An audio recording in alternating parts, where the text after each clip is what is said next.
নমস্কাৰ ছাত্ৰ ছাত্ৰীসকল মই কীৰ্তি তোমালোকক এই কক্ষালৈ স্বাগতম জনাইছো আজি মই লৈ আহিছো নৱম শ্ৰেণীৰ হিন্দী বিষয়ৰ অধ্যায় 10 দোহা দশকৰ অভ্যাসমালা এই অভ্যাসমালাটোত আমি শেষৰ থাকি যোৱা প্ৰশ্নসমূহ চাম তেনেহলে বলা আৰম্ভ কৰো সপ্ৰসংগ ব্যাখ্যা কৰো এতিয়া ব্যাখ্যা চাব লাগে আমি ঠিক আছে ব্যাখ্যা কৰিব লাগে কৌৰিক সংগ্ৰহ বিপত্তি বিদাৰণ হাৰ ইয়াৰ ব্যাখ্যা আমি চাম প্ৰথমে প্ৰসংগ চাম হ'ব সোৱা प्रसंग प्रस्तुत पंक्तियां हमारी हिंदी पाठ्य पुस्तक आलोक भाग 1 के अंतर्गत दोहा दशक नामक पाठ से लिया गया है रचयिता बिहारी लाल ने इन दोहों के माध्यम से अपना समस्त संपत्ति कृष्ण को ही माना और अपनी भक्ति दर्शाई है ठीक है এই पंक्ति কোৰ পৰা লোৱা হৈছে দোহা দশক নামৰ পাঠৰ পৰা লোৱা হৈছে যাৰ ৰচনাকাৰ কোন হয় বিহাৰী লাল হয় আৰু নিজৰ দোহাৰ জৰিয়তে তেওঁ কি দেখুৱাইছে কৃষ্ণকে সম্পত্তি দেখুৱাইছে কৃষ্ণক নিজৰ সম্পত্তি মানিছে আৰু কৃষ্ণৰ প্ৰতি থকা ভক্তি দেখুৱাইছে এতিয়া আমি ব্যাখ্যা চাও कवि यह संदेश देते हैं कि कवि संदेश देते हैं कि संसार में कई लोग करोड़ों की संपत्ति कमाते हैं लेकिन वह धन विपत्ति के समय किसी का काम का नहीं होता কৈছে যে কিছুমানে কোটি কোটি টকা সম্পত্তি জমা কৰিব পাৰে কিন্তু তেনেকুৱা ধন কি হয় বিপদৰ সময়ত কাম নাহিবও পাৰে ঠিক আছে কাম নাহে इसलिए असली संपत्ति केवल वही है जो संकट में सहारा दे সেইভাবে তেওঁ কৈছে যে আসল সম্পত্তি এনেকুৱা হয় যোনে তোমাৰ বিপদৰ সময়ত তোমাৰ কি কৰে সহায় কৰে বুলি কৈছে सहारा दे ठीक है कवि ने अपनी सच्ची संपत्ति श्री कृष्ण को माना क्योंकि वे हर मुसीबत में उनका साथ देते हैं हे कारणे कविये श्री कृष्णक निजर आसल सम्पत्ति বুলি কৈছিল তেওঁ কৈছিল মোক ধন সম্পত্তি এবোৰ একো নালাগে কিয় নালাগে বুলি কৈছিল কাৰণ ধন সম্পত্তি সময়ত কাম নাহিবও পাৰে ঠিক আছে বিপদৰ সময়ত কাম নাহিবও পাৰে কিন্তু মোৰ কৃষ্ণ মোৰ যদুপতি কৃষ্ণ সদায় মোৰ লগতে আছে কাৰণ শ্ৰী কৃষ্ণই কি কৰে हर मुसीबत में उनका साथ देते हैं যি কোনো বিপদ কি কৰিব পাৰে নাশ কৰিব পাৰে হ'ব এইটো কৈছিলে কবিয়ে धन दौलत के पीछे भागना व्यर्थ है धन दौलतर पिছত পলাই থাকা बेकार হয় ঠিক আছে লাভ নাই বুলি কৈছে जबकि ईश्वर या सच्चे साथी ही जीवन की असली संपत्ति है তেওঁ কৈছিলে যে ঈশ্বৰ আৰু সঁচা মিত্ৰতাই কি হয় জীৱনৰ আসল সম্পত্তি হ'বনে इसी कारण कवि के लिए दौलत महत्वहीन है और उनकी संपत्ति वही है जो उन्हें संकट से उबार सके हे कारणे कविये কৈছিলে যে ধন সম্পত্তিক মই গুৰুত্ব নিদিও মোৰ আসল সম্পত্তি কি কোন হয় যদুপতি কৃষ্ণ যোনে যিকোনো বিপদৰ পৰা মোক দূৰ ৰাখিব পাৰে যিকোনো বিপদ নাশ কৰিব পাৰে বুলি কৈছিলে জপমালা ছাপে তিলক সাচে ৰাচে ৰাম এতিয়া এই খাৰিকেটাৰ জৰিয়তে কি বুজোৱা হৈছে সোৱা प्रसंग प्रस्तुत पंक्तियां हमारी हिंदी पाठ्य पुस्तक आलोक भाग 1 के अंतर्गत दोहा दशक नामक पाठ से लिया गया है रचयिता बिहारी लाल ने इस दोहे के माध्यम से भक्ति किस प्रकार होनी चाहिए उसका वर्णन किया है की वर्णना কৰিছে भक्ति কেনেকুৱা হ'ব লাগে সেই বিষয় উল্লেখ কৰিছে ঠিক আছে চাবা এতিয়া व्याख्या कवि प्रस्तुत दोहों के माध्यम से यह संदेश देना चाहते हैं कि भक्ति दिखावे के लिए की जाए तो उसका कोई मूल्य नहीं है भक्ति যদি তুমি দেখুৱাই পেলে কৰিবলৈ চেষ্টা কৰা বাহিৰৰ পৰা যদি দেখুৱাব চেষ্টা কৰা তেনেহলে তেনেকুৱা ভক্তিৰ একো মূল্য নাই বুলি কৈছে ঠিক আছে মনতো ভক্তি হ'ব লাগিব कई लोग माला पहनकर ठीक है माला लगाए तिलक लगाकर मूरत फूट लगाए भगवानर फूट लगाए केवल दिखावे के लिए भगवान के भक्त बनते हैं কিছুমানে বাহিৰৰ পৰা হে দেখুৱাবলৈ চেষ্টা কৰে যে মালা পিন্ধি মালা যে জপ কৰি থাকে হয়নে নহয় মালা জপ কৰি থাকা বা মূৰত ফুট লগোৱা কিন্তু বাহিৰৰ পৰা দেখাই পেলে যদি মনত ভক্তি নাই ঠিক আছে সঁচা মনেৰে যদি ভগৱানক মানা নাই এনে ভক্তি দেখুৱাইছে বাহিৰৰ পৰা लेकिन ऐसी भक्ति व्यर्थ है কৈছে যে এনেকুৱা ভক্তিৰ একো মূল্য নাই ঠিক আছে व्यर्थ है सच्ची भक्ति वह है जो निस्वार्थ और सच्चे मन से की जाए আসল ভক্তি কি হয় আসল ভক্তি হৈছে নিস্বার্থ মনত একো স্বাৰ্থ নাৰাখি পেলে কৰা ভক্তি আৰু সঁচা মনেৰে কৰা ভক্তি কি হয় ভাল হয় বুলি কৈছে सच्चे मन से की जाए ठीक है सच्ची भक्ति वही है जो निस्वार्थ और सच्चे मन से की जाए সঁচা মনেৰে কৰা ভক্তিয়ে আসল ভক্তি বুলি কৈছে ঠিক আছে इसलिए हमें अपने चंचल मन को त्याग कर शुद्ध और सच्चे हृदय से भक्ति करनी चाहिए याते की কৈছে সেই কাৰণে আমি নিজৰ চঞ্চল মনক ত্যাগ কৰিব লাগিব প্ৰথম কাম আমি কি কৰিব লাগিব নিজৰ চঞ্চল মনক ত্যাগ কৰিব লাগিব আৰু শুদ্ধ পবিত্ৰ আৰু সঁচা মনেৰে আমি ভক্তি কৰিব লাগিব তেতিয়াহে ভক্তিৰ মূল্য থাকে जो व्यक्ति इस प्रकार सच्चे मन से भक्ति करता है भगवान उसका साथ देते हैं और उसकी हर मुश्किल आसान कर देते हैं। ইয়াতে কি কৈছে যোন ব্যক্তিয়ে সঁচা মনেৰে ভক্তি কৰে ভগৱান তেনেকুৱা ব্যক্তিৰ লগতহে সদায় থাকে আৰু বিপদৰ পৰা দূৰত ৰাখে বুলি কৈছে। ঠিক আছে, যিকোনো বিপদ নাশ কৰিব পাৰে, হ'বনে?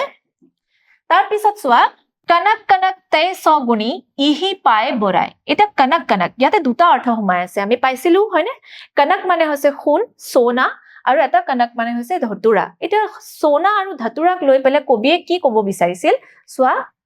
प्रसंग प्रस्तुत पंक्तियां हमारे हिंदी पाठ्य पुस्तक आलोक भाग 1 के अंतर्गत दोहा दशक नामक पाठ से लिया गया है। रचयिता बिहारी लाल ने इस दोहे के जरिए यह बताने की कोशिश की है कि किस तरह संपत्ति लोगों को पागल एवं अहंकारी बना देती है। ওপৰত দিয়া দোহাৰ জৰিয়তে বিহাৰী লালে আমাক কি কৈছে যে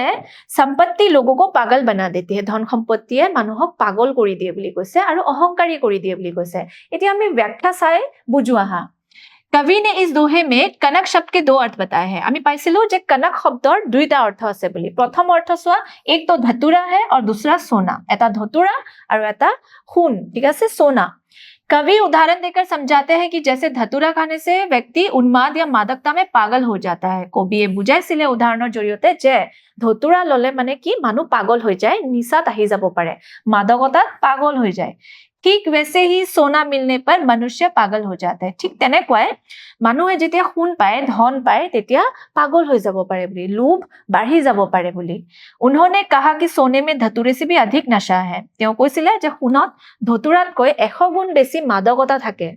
তাৰ পিছত क्योंकि धन संपत्ति मिलने पर व्यक्ति घमंडी स्वार्थी और लोभी बन जाता है।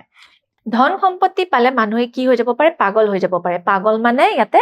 ঘমণ্ডিক বুজোৱা গৈছে, মানে অহংকাৰী হৈ যায়। ঠিক আছে, ধন আৰু সোণৰ লোভ বাঢ়ি বাঢ়ি গৈ থাকে, হয় নে নহয়? ঠিক তেনেকুৱাই সম্পত্তি में लिप्त रहने वाला व्यक्ति हमेशा उन्माद और मोह में रहता है। সদায় নিচাত থাকিব পাৰে, জীৱনভৰ নিচা হৈ থাকিব পাৰে। কিহৰ? ধন আৰু সম্পত্তিৰ নিচা।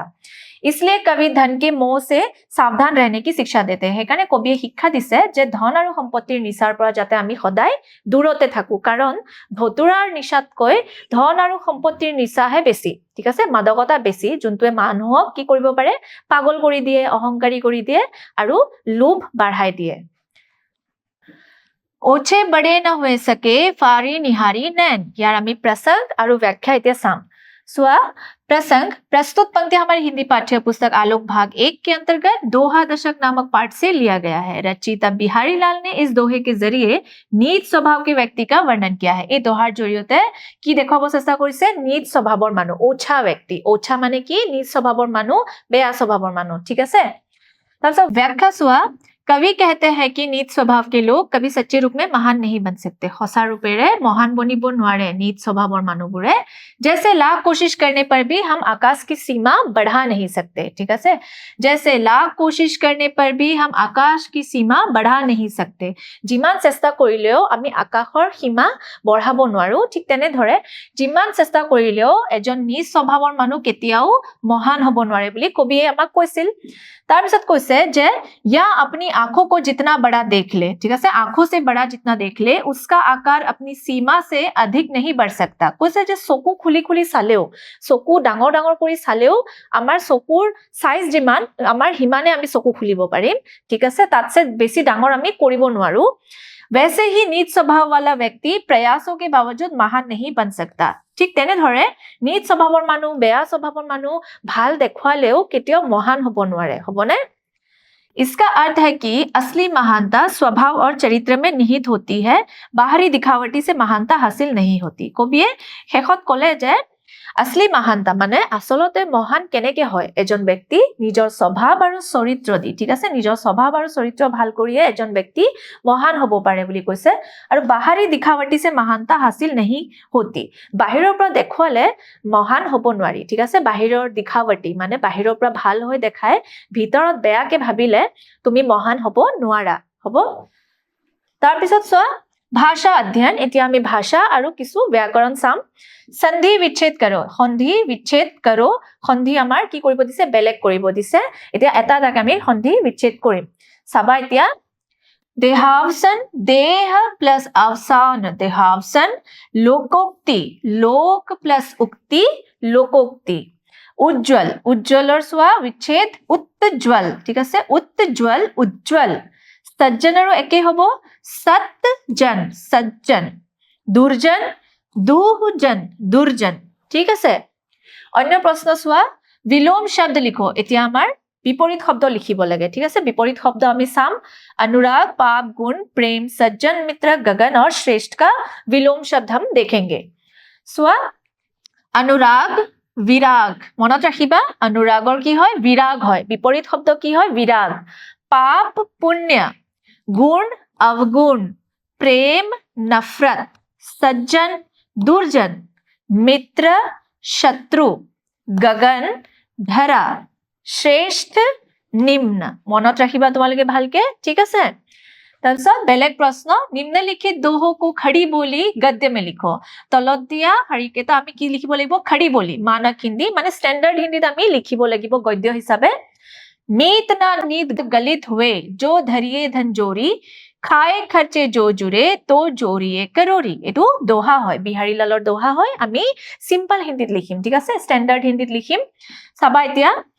मित्र प्रथम लाइन तो खड़ी बोली सबा ठीक है मानक हिंदी रूप सबा मित्र दुर्दशाग्रस्त होने पर भी धन संचय कर रखा जाए वो नीति नहीं होती ठीक है सेकंड लाइन सुआ खाए खर्चे जो जुरे तो जोरिए करोड़ी यार हिंदी रूप की हो खाने और खर्च करने के बाद अगर बचे तो करोड़ों भी संचय कीजिए बुझी पाला ने एतिया द्वितीय आमी साम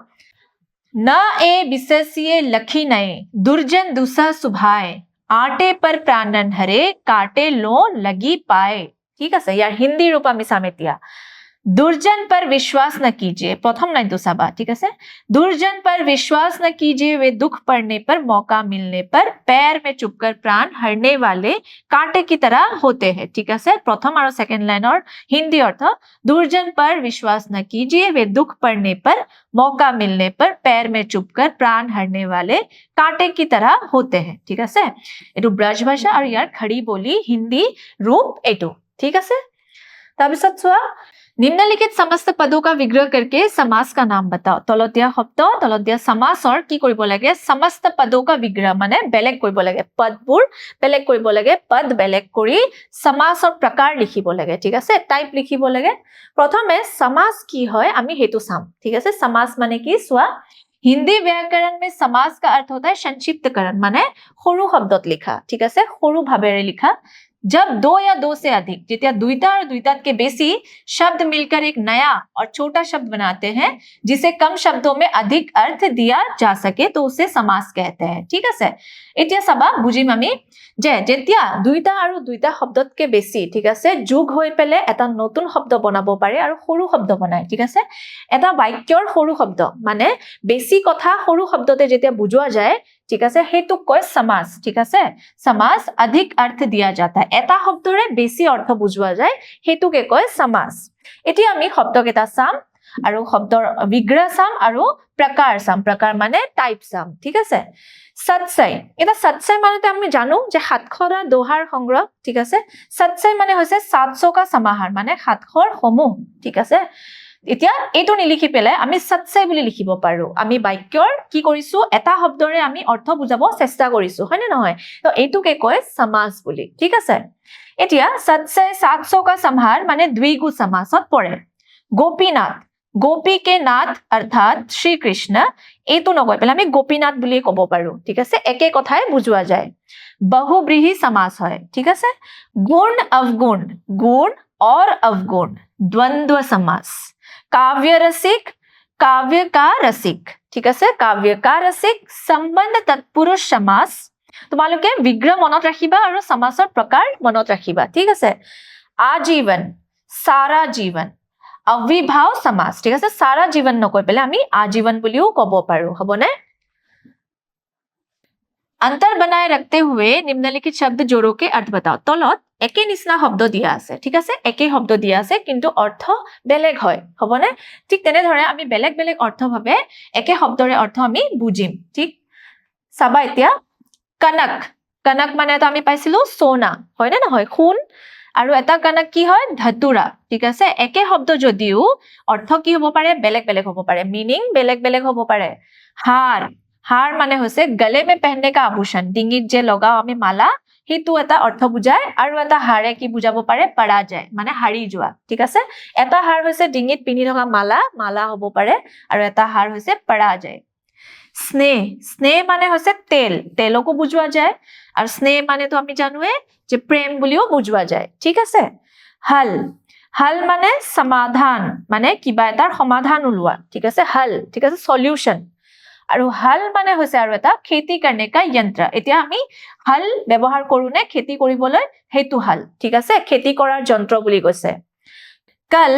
आने वाला दिन कल মানে आने वाला दिन অহাকালি ঠিক আছে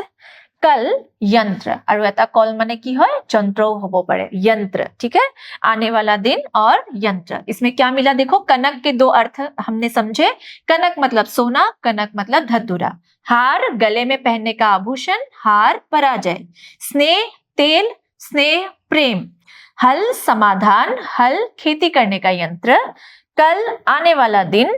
कल यंत्र ठीक है ছাত্ৰ ছাত্ৰীসকল আজিলৈ ইয়াতে সামৰিছো আশা কৰিছো তোমালোকে মন দি শুনিছা আৰু বুজি পাইছা তেনেহলে আকৌ লগ পাম ধন্যবাদ